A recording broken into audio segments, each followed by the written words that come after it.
Hello my dear students, good evening, Sat Sri अकाल, सलाम वालेकुम। कैसे हैं आप सब लोग? उम्मीद करती हूँ आप सभी लोग बहुत ही अच्छे होंगे। तो बच्चों, welcome all of you at Motion online. मैं हूँ आपकी रसायन विज्ञान की अध्यापिका क्रीना और कार्बनिक रसायन में हमने शुरू किया है हमारा चैप्टर नंबर 15 अगर हम एनसीईआरटी के अकॉर्डिंग देखें। और चैप्टर नंबर 15 अगर मैं ऑर्गेनिक केमिस्ट्री कार्बनिक रसायन के हिसाब से देखूं तो ये हमारा कार्बनिक रसायन के क्रम में ऑर्गेनिक केमिस्ट्री के हिसाब से ये चल रहा है हमारा 6th चैप्टर। ओके, अगर मैं कार्बनिक रसायन ऑर्गेनिक केमिस्ट्री के अकॉर्डिंग बात करूं तो हमने यहाँ पर अभी तक 5 चैप्टर्स कंप्लीट कर चुके हैं।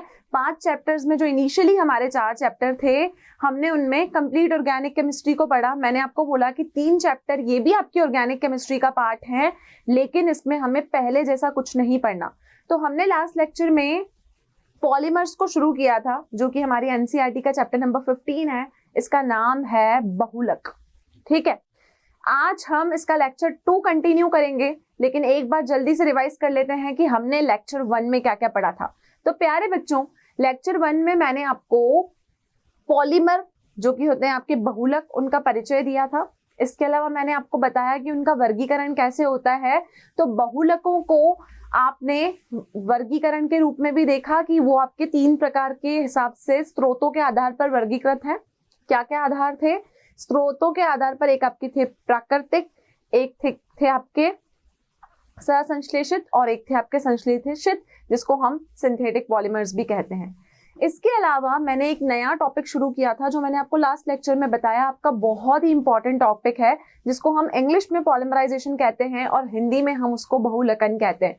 तो ये बहुलकन में 2 प्रकार थी, एक थी योगज और एक थी संघनन। तो योगज जो बहुलकन था वहां पर मैंने आपको एक क्रिया विधि बताई थी कि कैसे आप पॉलिथीन का निर्माण करते हैं। तो बच्चों, वो था आपका एडिशन पॉलीमराइजेशन। आज के लेक्चर में हम पढ़ेंगे कंडेंसेशन पॉलीमराइजेशन, जिसको हम कहते हैं संघनन बहुलकन अथवा पदशः वृद्धि बहुलकन। वहां आप देख रहे थे कि पूरी श्रृंखला की ही वृद्धि हो रही थी, लेकिन यहाँ पूरी श्रृंखला की वृद्धि नहीं होगी, यहाँ पर एक पद की वृद्धि होगी।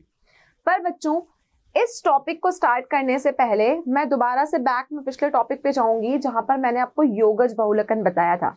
हमने यहाँ पर उस योगज बहुलकन के उदाहरणों की चर्चा नहीं की थी क्योंकि हमारा टाइम वहां पे ओवर हो गया था। तो आज के लेक्चर में इस न्यू टॉपिक को स्टार्ट करने से पहले मैं आपको कुछ योगज बहुलकन के उदाहरण देती हूँ जो हमारे दैनिक जीवन से रिलेटेड है। तो पहले हम पढ़ेंगे कुछ योगज बहुलकन।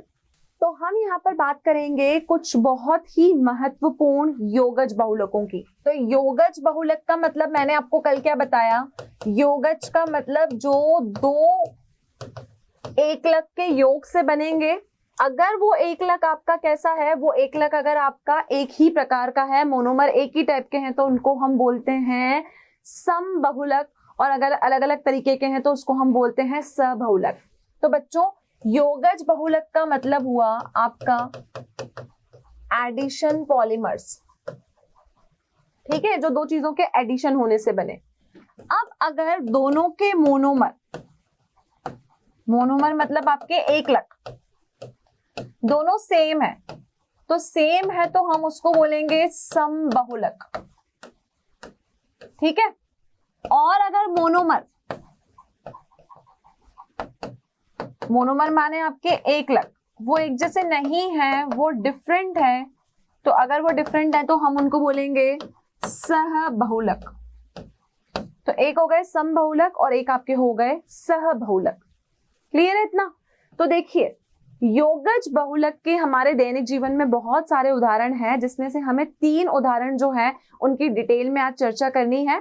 पहला उदाहरण होता है आपका पॉलिथीन। ठीक है, पॉलिथीन का मतलब सब लोग जानते हो कि पॉलिथीन को हम अपने डेली लाइफ में, दैनिक जीवन में बहुत सारे रूपों में प्रयोग करते हैं। अब बच्चों, वो पॉलिथीन जो होती है ना, वो भी आपकी 2 कैटेगरीज में वर्गीकृत है। पॉलिथीन के अलावा हम बात करेंगे टेफ्लॉन की, और एक और चीज हम बात करेंगे जिसका नाम है एक्राइलोनाइट्राइल की। तो ये तीनों चीजें उदाहरण किसका है? योगज बहुलक का है, कि मतलब 2 चीजों का योग हुआ और योग होने से हमको कोई ना कोई बहुलक मिला। ठीक है, तो देखें कौन से महत्वपूर्ण योगज बहुलक हमारे पास में है। कुछ महत्वपूर्ण योगज बहुलकों में पहला मैंने आपको अभी नाम बताया पॉलीथिन। आप सभी लोग इस पॉलीथिन टर्म से इंट्रोड्यूस्ड हो कि पॉलीथिन एक्चुअल में होती क्या है। दूसरा होता है आपका पॉली टेट्राफ्लोरोएथीन जिसको हम टेफ्लोन कहते हैं, और ये होता है आपका पोली एक्राइलोनाइट्राइल जिसको हम पैन भी कहते हैं और एक्राइलोनाइट्राइल भी कहते हैं। अभी जो आपकी पॉलीथिन है ना, ये दो कैटेगरीज में वर्गीकृत है। एक होती है आपकी लो डेंसिटी पॉलीथिन, एक होती है आपकी हाई डेंसिटी पॉलीथिन। लो का मतलब होता है कम, तो अल्प घनत्व वाली पॉलीथिन, और उच्च घनत्व वाली पॉलीथिन मतलब जिसकी डेंसिटी क्या होगी, ज्यादा होगी। अब बच्चों तीनों योगजों को हम डिटेल में पढ़ रहे हैं। तो पहला टॉपिक क्या है आपका, पहला टॉपिक है आपका पॉलीथिन। अब पॉलीथिन की अगर मैं जनरल बात करूं तो पॉलीथिन नाम में ही क्या आ रहा है, इथीन। क्या नाम आ रहा है नाम में, जब मैं इसको प्रोनाउंस कर रही हूं तो नाम में आ रहा है इथीन। अब आप सब बच्चे अच्छे से जानते हो कि CH2 double bond CH2 ethene होता है। इतनी तो ऑर्गेनिक केमिस्ट्री हम पढ़ चुके हैं कि हम ये बता सकें कि इथीन क्या होता है। तो बच्चों ये जो मैंने पॉलीथिन यहाँ लिखा है, ठीक है, मैंने यहाँ पर ये जो पॉलीथिन लिखा है, ये पॉलीथिन तो कौन हुआ, ये हुआ बहुलक, और इसमें छुपा इथीन, ये कौन हुआ इसका एकलक। तो कोई आपसे पूछे कि पॉलीथिन का एकलक या पॉलीथिन का मोनोमर कौन है, तो आपको बोलना है कि इथीन है, और इथीन को हम लिखते हैं CH2 डबल बॉन्ड CH2। ठीक है।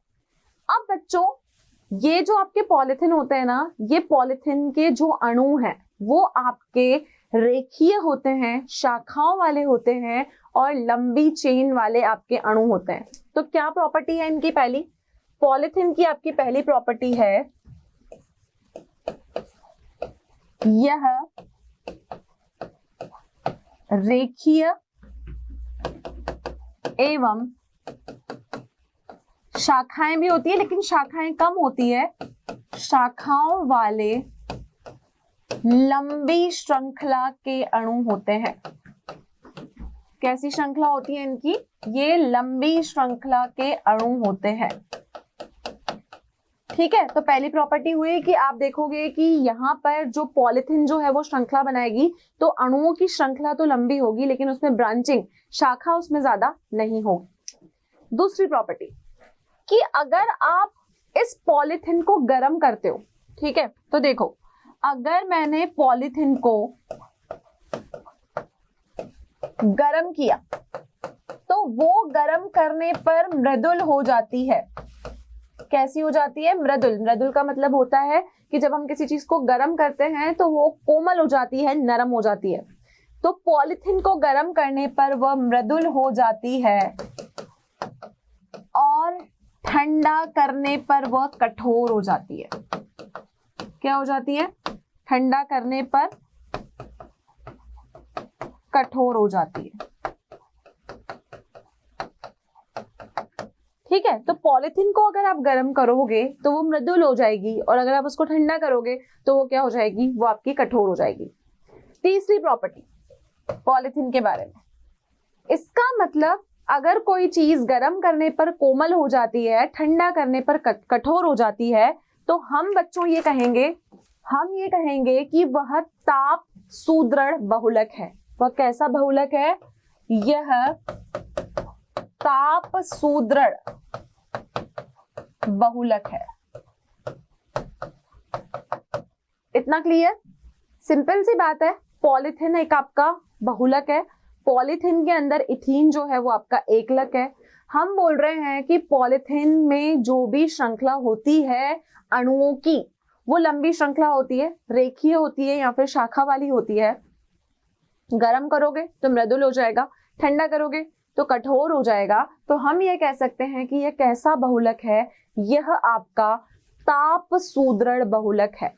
कैसा बहुलक है, ताप सुदृढ़ बहुलक है, हम इसको कहेंगे। अभी मैंने आपको बताया कि पॉलीथिन दो तरीके की होती है, एक अल्प घनत्व वाली और एक ज्यादा घनत्व वाली। ठीक है।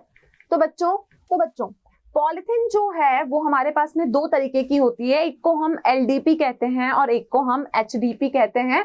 LDP का मतलब हुआ लो डेंसिटी पॉलीथिन, मतलब जिसका घनत्व कम होगा, और HDP का मतलब हुआ हाई डेंसिटी पॉलिथीन, इसका मतलब इसका घनत्व ज्यादा होगा। तो हम बोलेंगे कि पॉलिथीन की कितनी कैटेगरी हो गई? पॉलिथीन की हमारे पास में 2 कैटेगरी हो गई, ठीक है। एक पॉलिथीन कहलाती है आपकी एलडीपी, एक कहलाती है आपकी एचडीपी, ठीक है। एलडीपी का नाम हुआ लो डेंसिटी पॉलिथीन, एचडीपी का नाम हुआ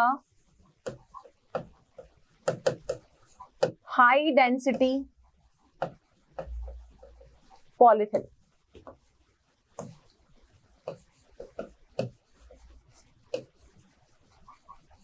लो डेंसिटी पॉलिथीन को हम कहते हैं अल्प घनत्व पॉलिथीन।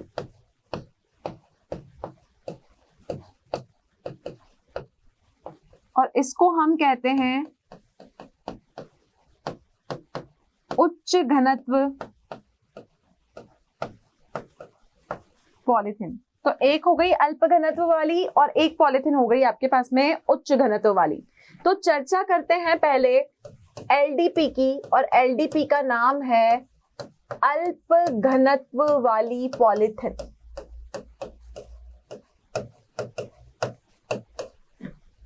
तो बच्चों अल्प घनत्व वाली पॉलिथीन आपकी कौन सी होती है? अब अगर हम बात करें अल्प घनत्व पॉलिथीन की, तो सबसे इंपॉर्टेंट चीज ये है कि जब आप ये पॉलिथीन बनाते हो तो आप इसको 1000 से 2000 तक के वायुमंडलीय दाब पर कुछ पर्टिकुलर टेम्परेचर पर गर्म करके ही बनाते हो। तो आपको ध्यान रखना है कि इसका टेम्परेचर और प्रेशर कितना होगा। तो हम इसके लिए तापमान कितना लेंगे? 350 से लेके 370 केल्विन। और यहां पर आपको वायुमंडलीय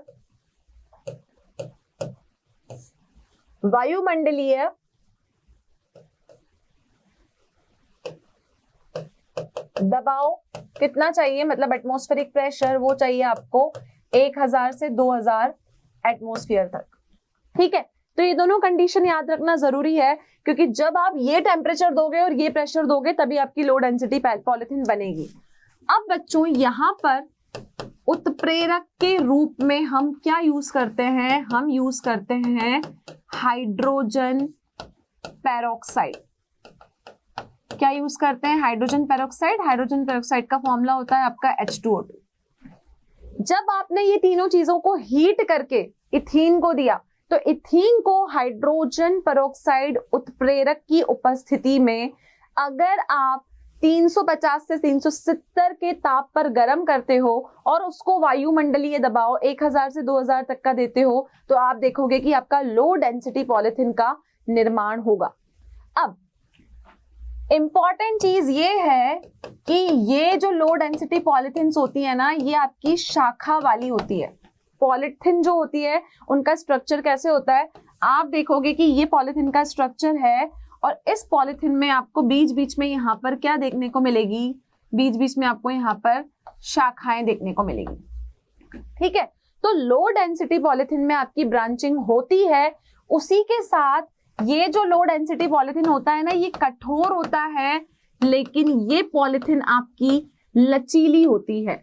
तो कठोर और लचीली होने की वजह से आप देखोगे कि ये जो है ये पॉलिथीन आपकी विद्युत की अल्पचालक होती है।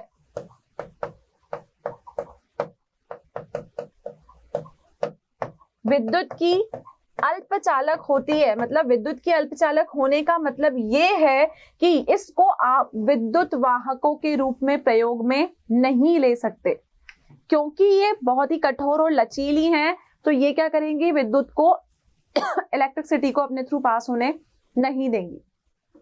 सेकंड पॉइंट, क्योंकि ये लचीली होती हैं तो इनका प्रयोग आप कहां पर करते हो? बच्चों आप देखोगे कि इनका जो प्रयोग होता है ना, वो हम खिलौनों को बनाने में, ठीक है, और जो पॉलिथीन हम अपने डेली लाइफ में काम में लेते हैं वहां पर बनाने में। और खिलौनों के अलावा आप देखोगे कि कोई भी बोतलें जो होती है आपकी, वो ये लो डेंसिटी पॉलिथीन की ही बनती हैं। आपकी अल्प दबाव अल्प घनत्व वाली पॉलिथीन की ही ये बनती है। तो ध्यान क्या रखना है कि लो डेंसिटी पॉलिथीन तब बनेगी जब इथीन को हाइड्रोजन पेरोक्साइड उत्प्रेरक की उपस्थिति में आप 350 से 370 टेम्परेचर दोगे और 1000 से 2000 के प्रेशर पर आप इसको हीट करोगे। क्लियर? चलिए बात करते हैं हाई डेंसिटी पॉलिथीन की। सेकेंड कैटेगरी है पॉलिथीन की HDP। इसका मतलब होता है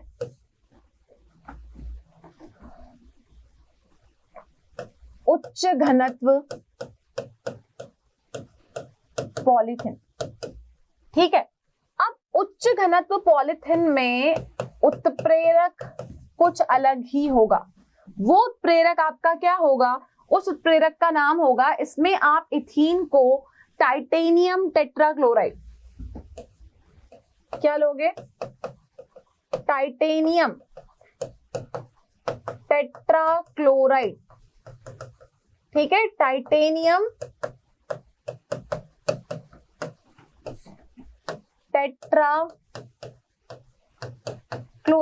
अब बच्चों ये जो टाइटेनियम टेट्राक्लोराइड है, इस उत्प्रेरक की जब प्रयोग में ही लाया गया था तो इसको हम बोलते थे, यहां पर हम इसको कहते थे सिलर नट्टा उत्प्रेरक।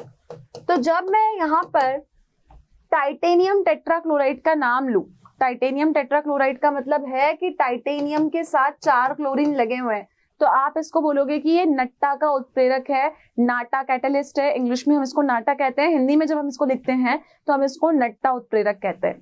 तो इस उत्प्रेरक की उपस्थिति में ही आपकी हाई डेंसिटी पॉलिथीन बनेगी, आपकी उच्च घनत्व वाली पॉलिथीन का निर्माण होगा। कंडीशन क्या है कि जो दबाव है, प्रेशर, अब रखना है 6 से 7 एटमॉस्फेयर का। लेकिन लो डेंसिटी में हमने दबाव कितना रखा? लो डेंसिटी पॉलिथीन को बनाने के लिए हमने दबाव रखा 1000 से 2000 का। ठीक है, इसके अलावा आप ये देखोगे कि जब आप हाई डेंसिटी पॉलिथीन को बनाते हैं तो यहां पर ताप को रखना है 333 केल्विन से 343 केल्विन तक, और वहां हमने लिया था 350 से हमारा 370 केल्विन तक। तो दोनों के टेम्परेचर में फर्क है, तो ये टेम्परेचर, प्रेशर और ये वाला कैटलिस्ट दोगे तो आपकी हाई डेंसिटी पॉलिथीन बनेगी। ठीक है, अब जो आपकी हाई डेंसिटी पॉलिथीन होती है ना बच्चों, वो कठोर और दृढ़ होती है। कैसी होती है? दृढ़ होती है, क्योंकि ये हाई डेंसिटी है तो ये पॉलिथीन आपकी दृढ़ होगी। तो ये आपके खिलौने और बॉटलें ये सब बनाने के काम में नहीं आती है। इनका प्रयोग हम उच्च स्तर पे कहां पर लेते हैं? उपयोग में यहां लिखती हूं। तो आप देखोगे कि आपके जो कूड़ेदान, आपकी जो बॉटलें, आपके जो पाइप, इन सब का निर्माण हम HDP से ही करते हैं। और HD में भी आप देखोगे कि इनका घनत्व निविड़ संकुलन की वजह से उच्च होता है। क्या बोला मैंने? इनका घनत्व, घनत्व का मतलब होता है इनकी डेंसिटी, उच्च निविड़ संकुलन की वजह से ज्यादा होता है। क्योंकि ये हाई डेंसिटी पॉलिथीन है तो इनको हम खिलौने और ये सब बनाने में प्रयोग नहीं करेंगे। आपके जो डस्टबिन होती है, बॉटलें होती है, पाइप होते हैं, वो हमेशा HDPE के बनते हैं। ठीक है, HDPE बोलेंगे इसको, क्योंकि हाई डेंसिटी पॉलिथीन। ठीक है, अब मैं इसके स्ट्रक्चर की बात करूं तो आप देखोगे कि इसका स्ट्रक्चर कैसा है? कठोर और दृढ़ है, लेकिन इनके बीच में कोई शाखाएं नहीं है। तो अगर मुझे हाई डेंसिटी को बनाना होगा तो मैं ऐसे बनाऊंगी, और अगर मुझे लो डेंसिटी को बनाना होगा तो मुझे क्या करना होगा? इनके बीच बीच में मुझे ऐसे ब्रांचेस लगानी होगी। तो ये स्ट्रक्चर हुआ आपका LDPE का, और ये स्ट्रक्चर हो गया आपका HDPE का। क्लियर? तो पॉलिथीन कितने प्रकार की हो गई? पॉलिथीन हमारे पास में 2 प्रकार की हो गई, एक लो डेंसिटी वाली और एक हाई डेंसिटी वाली। दोनों में डिफरेंस क्या है? उत्प्रेरक का, दबाव का, ताप का, और साथ में प्रयोगों का। क्लियर है? चलिए, तो बच्चों अब हम पॉलिथीन में स्टार्ट करेंगे। उच्च घनत्व वाली पॉलिथीन के बारे में हम पढ़ेंगे, जिसको हम बोलते हैं हाई डेंसिटी पॉलिथीन, HDPE। ठीक है, इसको हम बोलते हैं उच्च घनत्व पॉलिथीन।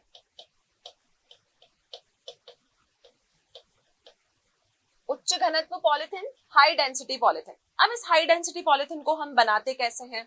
तो हम देखते हैं कि जो हम इथीन लेके चलते हैं, क्योंकि पॉलिथीन में हमें इथीन चाहिए, तो हम इसके हाइड्रोकार्बन के विलयक में एक स्पेशल तरीके का कैटालिस्ट डालते हैं, एक स्पेशल तरीके का कैटालिस्ट डालते हैं। उस कैटालिस्ट को कहा जाता है ट्राई एथिल एल्यूमिनियम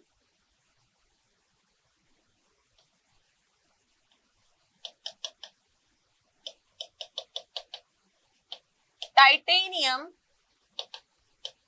टेट्राक्लोराइड। ठीक है, क्या बोला हमने इसको? हमने इसको बोला ट्राई एथिल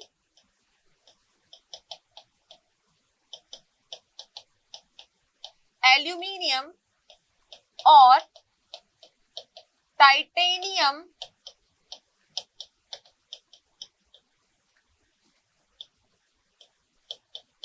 टेट्राक्लोराइड। अब बच्चों ये जो उत्प्रेरक हम लेके चले हैं ना हाई डेंसिटी पॉलिथीन को बनाने के लिए, इसका एक स्पेशल नेम है, हम इसको बोलते हैं जिगलर-नाटा कैटलिस्ट। क्या बोलेंगे? जिगलर-नाटा कैटलिस्ट। तो हाई डेंसिटी पॉलिथीन को बनाना है तो वो आपके इस जिगलर-नाटा कैटलिस्ट की उपस्थिति में ही बनेगी। ठीक है, अब दूसरी चीज आप ये देखोगे कि हाई डेंसिटी पॉलिथीन आपकी इस तरीके से होती है। ठीक है, इसका मतलब हम अगर इसके आकार की बात करें तो इसका एक जो आकार होता है वो रेखीय आकार होता है, मतलब ये लाइंस की आपकी रेखाओं की फॉर्म में होती है। दूसरी हम बात करें, नाम से ही इसका प्रेडिक्शन हम कर सकते हैं, हाई डेंसिटी पॉलिथीन, तो इसका जो घनत्व होगा ना वो बहुत ज्यादा होगा, इसका जो घनत्व होगा वो बहुत ज्यादा होगा। हाई डेंसिटी पॉलिथीन का घनत्व जो होता है वो ज्यादा होता है। अब दूसरी चीज क्या है कि जब हम इस पॉलिथीन को बनाते हैं ना तो हमें क्या ध्यान रखना होता है कि जो हमारा टेम्परेचर होगा वो हम लेके चलेंगे 333 से, टेम्परेचर जो होगा वो हम लेके चलेंगे 333 से 343 केल्विन। ठीक है, 333 से 343 केल्विन लेके चलेंगे। और हम जब यहाँ पर प्रेशर की बात करेंगे तो प्रेशर जो होगा, वायुमंडलीय दाब आपका 6 to 7 एटमॉस्फेरिक प्रेशर यहाँ पर आपको लेना पड़ेगा हाई डेंसिटी पॉलिथीन को बनाने के लिए।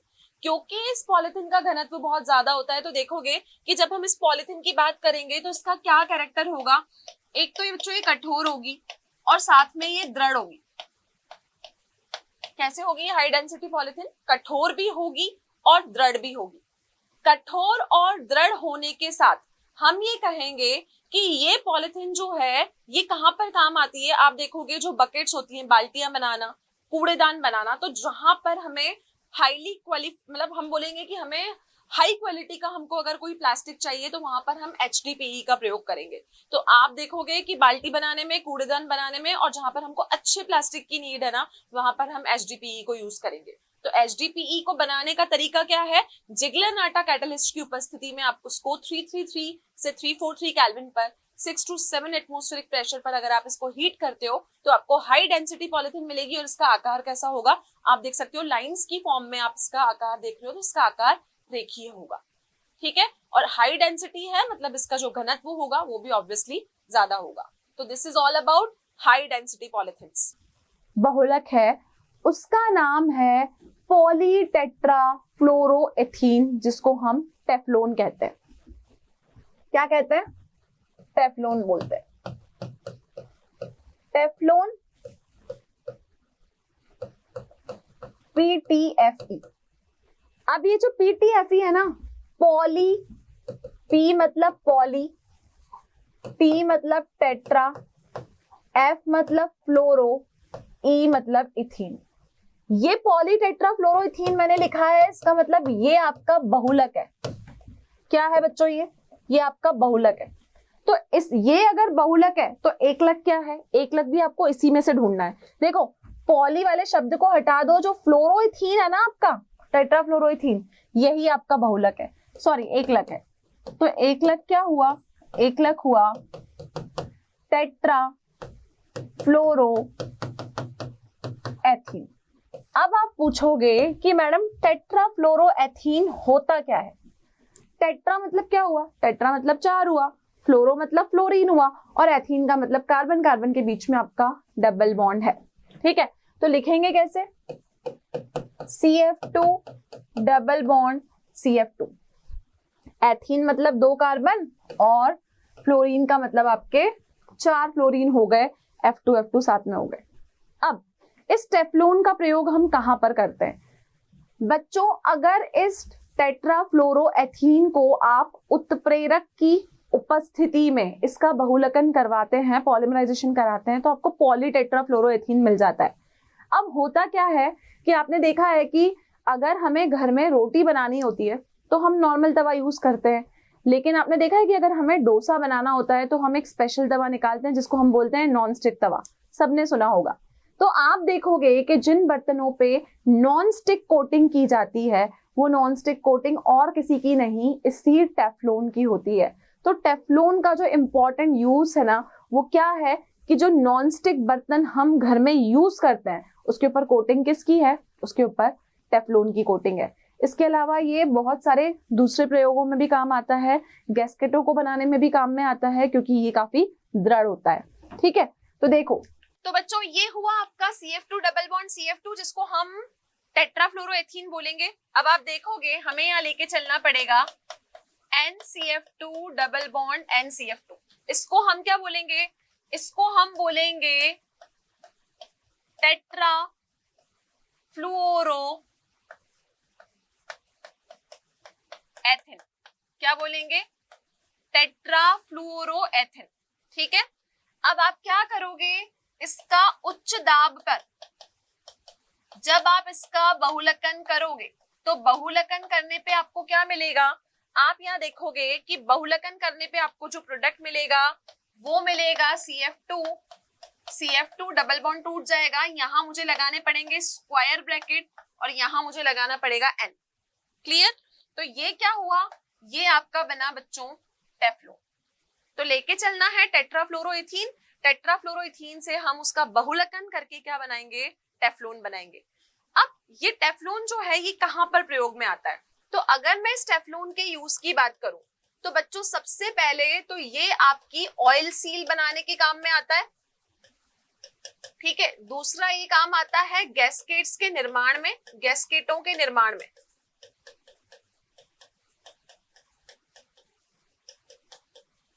और थर्ड जो इसका इंपॉर्टेंट यूज है कि आपके जो नॉन स्टिक बर्तन होते हैं, नॉन स्टिक बर्तन मतलब हमें ऐसी सतह चाहिए होती है जो न चिपकने वाली हो।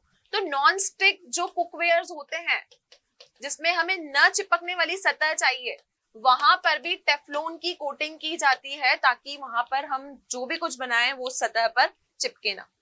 तो ये था टेफ्लॉन और इसके इंपॉर्टेंट यूज। तो ये है आपका टेफ्लॉन और टेफ्लॉन के हमारे कुछ इंपॉर्टेंट यूज। तो हमने टेफ्लॉन में देखा कि टेट्राफ्लोरोएथीन हम लेके चलेंगे, उससे हम टेफ्लॉन का निर्माण करेंगे। ये अभिक्रिया बहुलकन होगी उच्च दाब पर। और एक और चीज कि हमें यहाँ पर क्या लेना पड़ेगा? उत्प्रेरक भी हम यहाँ पर लिखेंगे क्योंकि ये उत्प्रेरक की उपस्थिति में ही अभिक्रिया होगी। तो बच्चों this is all about Teflon. और अब हमारा नेक्स्ट टॉपिक है, तो बच्चों हमारा जो नेक्स्ट टॉपिक है वो है पॉलीएक्रिलोनाइट्राइल। ठीक है, पॉलीएक्रिलोनाइट्राइल मतलब हम इसको बोल सकते हैं पेन। क्या बोलेंगे इसको हम? पेन। पेन मतलब पॉलीएक्राइलोनाइट्राइल। अब बात ये है कि बनता कैसे है? तो आपका जो पॉलीएक्राइलोनाइट्राइल है ना, इसके नाम में ही छुपा है कि ये एक्राइलोनाइट्राइल से बनेगा। एक्राइलोनाइट्राइल से बनाने के लिए इसको आपको पेरोक्साइड की उपस्थिति में बनाना पड़ेगा। क्या लेना पड़ेगा आपको? पेरोक्साइड की उपस्थिति में ये बनेगा। और दूसरा आपको इसको क्या करवाना पड़ेगा? आपको इसका योगज बहुलकन कराना पड़ेगा, मतलब एडिशन पॉलीमराइजेशन से ही आपका सिंपली बन जाता है। तो एक्राइलोनाइट्राइल को लेना है, पेरोक्साइड की उपस्थिति में लेना है और योगज बहुलकन करोगे तो आपको पॉलीएक्राइलोनाइट्राइल यहाँ पर मिल जाएगा। तो सबसे पहले हम बात करें कि भाई एक्राइलोनाइट्राइल होता क्या है। तो बच्चों यहाँ पर NCH2 डबल बॉन्ड CHCl, ठीक है, ये होता है आपका एक्रिलोनाइट्राइल। क्लियर? इस एक्राइलोनाइट्राइल का हम क्या करें? हम इसका बहुलकन कराएं।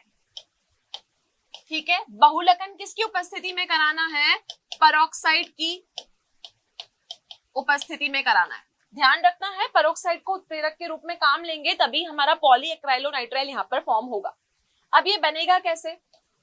CH2 CH, इधर आ गया हमारा CN, उसके बाद हम यहाँ लगा देते हैं स्क्वायर ब्रैकेट्स और इसको हम बंद कर देते हैं। क्लियर? जो हमारे डबल बॉन्ड होते हैं वो टूट के सिंगल बॉन्ड बन जाते हैं। तो ये एक्राइलोनाइट्राइल का जब बहुलकन हमने किया, योगज बहुलकन हमने जब किया पेरोक्साइड की उपस्थिति में, तो हमें यहाँ पर क्या मिला? हमें मिला पॉलीएक्राइलोनाइट्राइल। क्या मिला? पॉलीएक्राइलोनाइट्राइल। अब ये पॉलीएक्राइलोनाइट्राइल काम कहाँ आता है? तो बच्चों हम बोलेंगे कि हम जो ऊन को यूज करते हैं स्वेटर बनाने के लिए, शॉल्स बनाने के लिए, तो ये उसका प्रतिस्थापन है। तो इसका यूज कहाँ पर है? यह ऊन का प्रतिस्थापन है, ऊन का रिप्लेसमेंट है।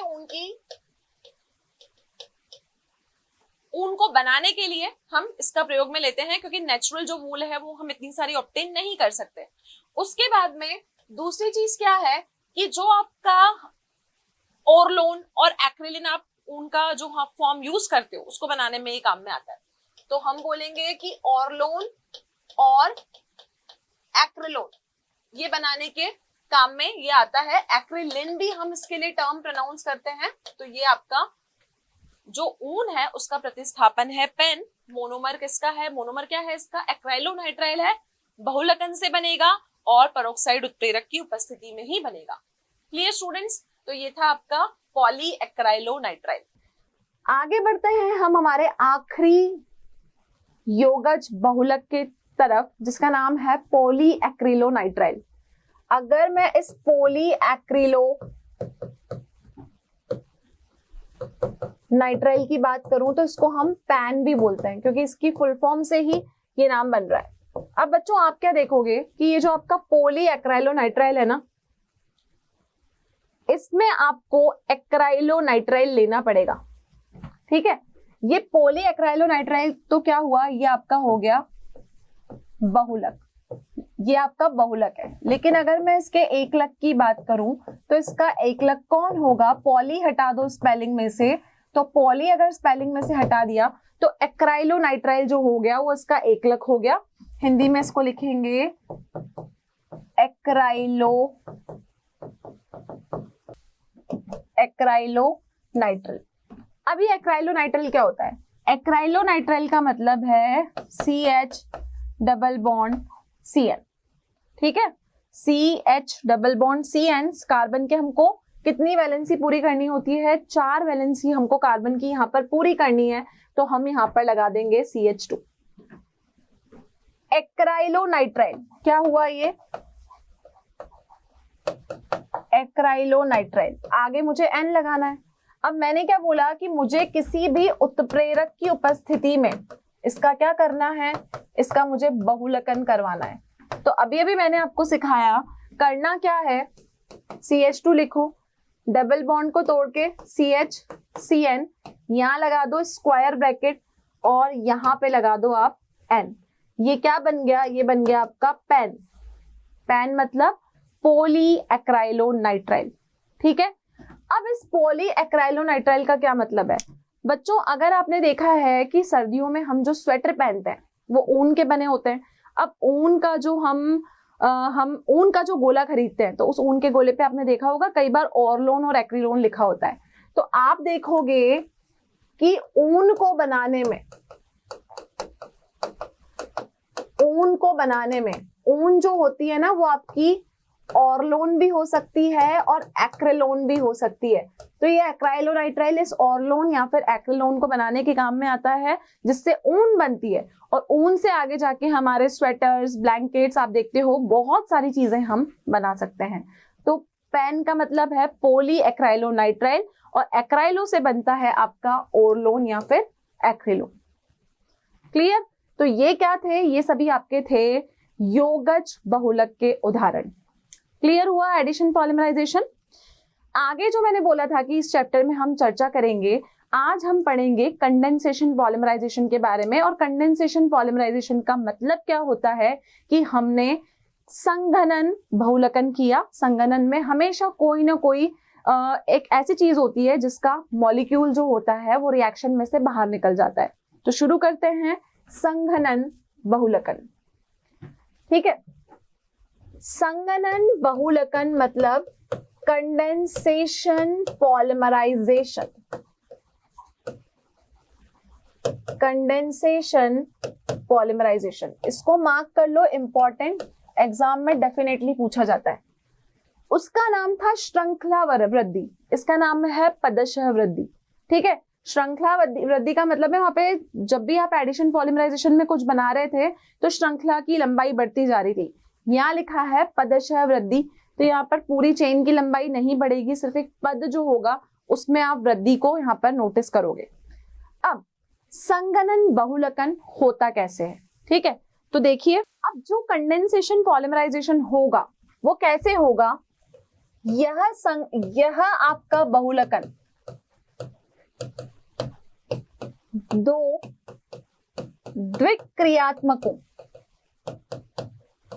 दो आपके द्विक्रियात्मक समूह के बीच होगा। इसका मतलब जब मैंने आपको योगज वाला बहुलकन बताया, एडिशन पॉलिमराइजेशन बताया, तो वहां पर जो मैंने मोनोमर लिए थे वो दोनों सेम थे। लेकिन जब हम कंडेंसेशन पॉलिमराइजेशन करवाएंगे, हम यहाँ पर संघनन बहुलकन करवाएंगे, तो हम यहाँ पर जो दो क्रियात्मक समूह लेंगे वो दोनों द्विक्रियात्मक होंगे, मतलब वहां पर दो फंक्शनल ग्रुप लगे होंगे और दोनों अलग अलग होंगे।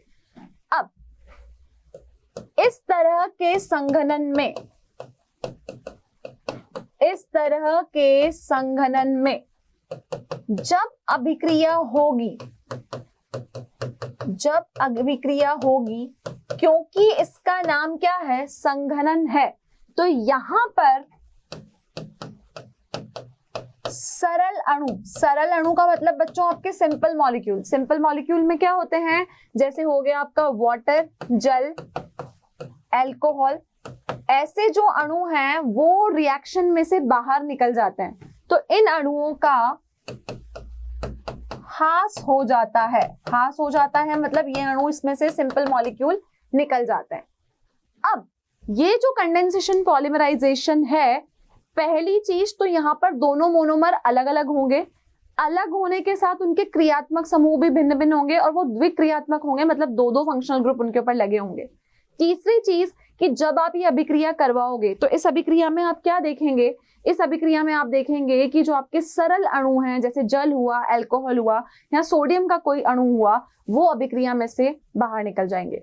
ठीक है, तो कंडेंसेशन पॉलिमराइजेशन को समझने के लिए हम यहाँ पर एक उदाहरण लेते हैं। देखिएगा, मुझे यहाँ पर क्या करना है, मैंने यहाँ पर लिया इथेन 1,2 डायओल, एथेन 1,2 डायओल। ठीक है, इस एथेन 1,2 डायओल को हम कहते हैं एथिलीन ग्लाइकोल। क्या कहते हैं? Ethylene glycol. इसका दूसरा नाम हुआ एथिलीन ग्लाइकोल। क्लियर बच्चों? अब इस एथिलीन ग्लाइकोल की अभिक्रिया आपको करानी है टरपथैलिक अम्ल के साथ। टरपथैलिक अम्ल के साथ, टरपथैलिक अम्ल होता है आपका 1,4 डाई कार्बोक्सिलिक अम्ल। कार्बोक्सिलिक अम्ल आपका टरपथैलिक अम्ल होता है। जब आप इन दोनों की अभिक्रिया करवा के बहुलकन करोगे, पॉलिमराइजेशन करोगे, तो आपको मिलेगा क्या? यहां आपको मिलेगा टेरिलिन, जिसको हम डेक्रोन भी कहते हैं। ये टेरिलिन और कुछ नहीं बल्कि एक वस्त्र बनाने के लिए हम कह सकते हैं, एक रेशा है, एक धागा है जिससे आपके वस्त्र बनते हैं। हम कई बार सुनते हैं कि कोई भी कपड़ा है वो टेरिलिन का है, तो टेरिलिन से आपका टेरिकोट, टेरिकोट के बाद टेरिवूल, बहुत सारी चीजें आप टेरिलिन से बना सकते हो। अब इसका संघनन बहुलकन होता कैसे है उसको समझना बहुत इंपॉर्टेंट है। तो देखो, मैंने क्या बोला कि पहले लेके चलो इथेन का 1,2 डायोल। ठीक है, तो यहां पर क्या ले लो? तो अब हम इसके उदाहरण को समझेंगे। हम लेके चले हैं यहाँ पर एथिलीन ग्लाइकोल। क्या लेके चले? Ethylene glycol plus terephthalic acid. तो बच्चों एथिलीन ग्लाइकोल का मतलब होता है इथीन आपका 1,2 डायोल। तो ये क्या हुआ, OH H2 CH2OH। क्लियर इतना? तो यहां पर हमको इसके एन मॉलिक्यूल्स लेके चलने हैं, एथेन 1,2 डायोल, जिसको हमने बोला एथिलीन ग्लाइकोल। इसकी रिएक्शन करानी है टरपथैलिक एसिड के साथ।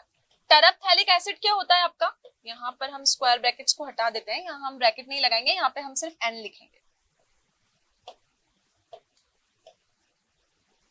Clear students? चलो अब क्या लेके चलेंगे, टरपथैलिक एसिड जो होता है बेंजीन के ऊपर 1,4 कार्बोक्सिलिक एसिड, डाइकार्बोक्सिलिक ग्रुप।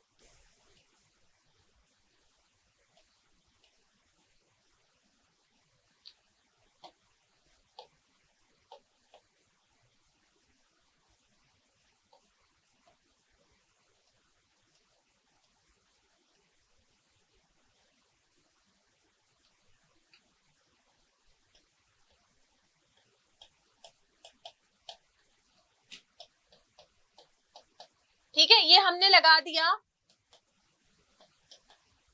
1 और 4 पोजीशन पे COOH ग्रुप, और हम इसको बोल रहे हैं टरपथैलिक एसिड, मतलब बेंजीन 1,4 डाइकार्बोक्सिलिक एसिड। तो 1 और 4 वाली पोजीशन पे मैंने COOH ग्रुप लगाया। अब जब मैं इसका संघनन बहुलकन करवाऊंगी तो आप देखोगे कि यहां से आपका CH2OH में से H रिमूव होगा, तो यहाँ क्या बचेगा, यहाँ हम बॉन्ड लगा देते हैं, ये हो गया आपका O, यहाँ बचेगा आपका CH2, यहाँ बचेगा CH2O, यहाँ से भी H हटाया मैंने, यहाँ से भी H को रिमूव किया।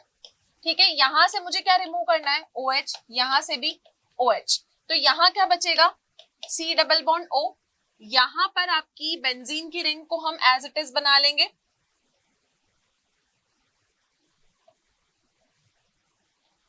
क्लियर?